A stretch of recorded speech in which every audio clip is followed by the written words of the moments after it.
2 साल पहले जब हम आया करते थे, पंजाब आते थे, जगह जगह जाते थे चुनाव प्रचार में, जहां देखते थे टंकी के ऊपर कर्मचारी चढ़े होते थे।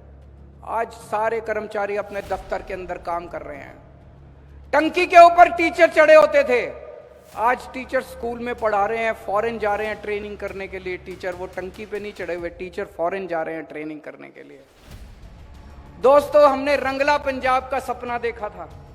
आपने हम लोगों को वोट दिया था रंगला पंजाब बनाने के लिए। दिल्ली का काम देख के आप लोगों ने पंजाब के अंदर वोट दिया था। अब ये सारी पार्टी वाले बड़े दुखी हो गए हैं। इनको लग रहा है अब इनकी परमानेंट नौकरी गई, अब इनको दोबारा कोई वोट नहीं देगा। जैसे दिल्ली में 3 बार, पहली बार लोगों ने 28 सीट दी, दूसरी बार 70 में से 67 सीट दी, तीसरी बार 70 में से 62 सीट दी। पंजाब में आपने 117 में से 92 सीट दी। मेरा दिल कहता है अगली बार 117 में से 110 से ज्यादा सीट आएंगी आम आदमी पार्टी। और अभी लोकसभा के अंदर चुनाव आ रहे हैं, 13 सीट पंजाब की है और 1 सीट चंडीगढ़ की है। मेरा दिल कहता है जिस तरह से अभी पंजाब के अंदर घर घर के अंदर खुशी छाई हुई है, किसी का बिजली का बिल बंद हो गया, किसी के बच्चे का एडमिशन हो गया, कोई तीर्थ यात्रा में चला गया, किसी का बिना रिश्वत काम होने लग गया, सारे हर आदमी को फायदा हो रहा है पंजाब के अंदर। 13 की 13 सीट आप आम आदमी पार्टी को दीजिएगा, हमारे हाथ मजबूत कीजिएगा। ये सारी पार्टियां बहुत दुखी हैं, ये सारी पार्टियां अब इकट्ठी हो गई हमारे खिलाफ, और ये सारों ने इकट्ठा होकर सारी केंद्र सरकार के पास गई, कुछ करो, इनके काम रोको, इनको काम करने से रोको, इन्होंने इतना काम कर दिया तो हमारा तो बेड़ा गर्क हो जाएगा।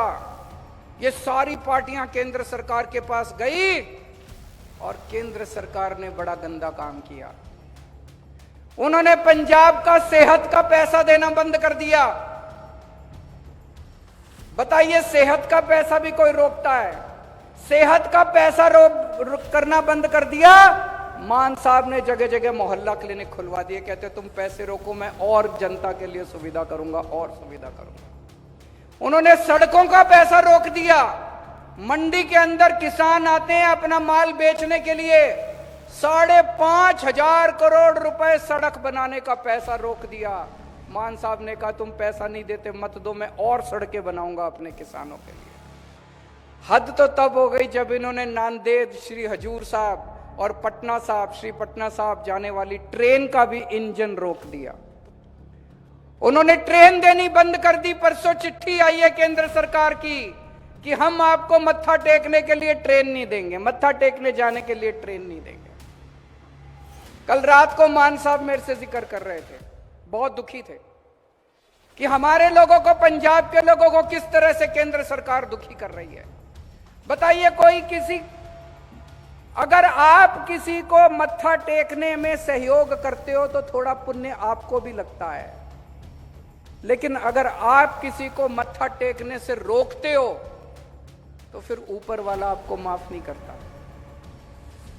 तो मान साहब कह रहे थे मैं कुछ दिन सोचता हूं, इसका तरीका निकालेंगे। आपको नांदेड़ हजूर साहब और श्री हजूर साहब और श्री पटना साहब तो लेके जाएंगे, इसका कुछ ना कुछ तो तरीका निकालेंगे। इनके मंसूबे पूरे नहीं होने देंगे। ये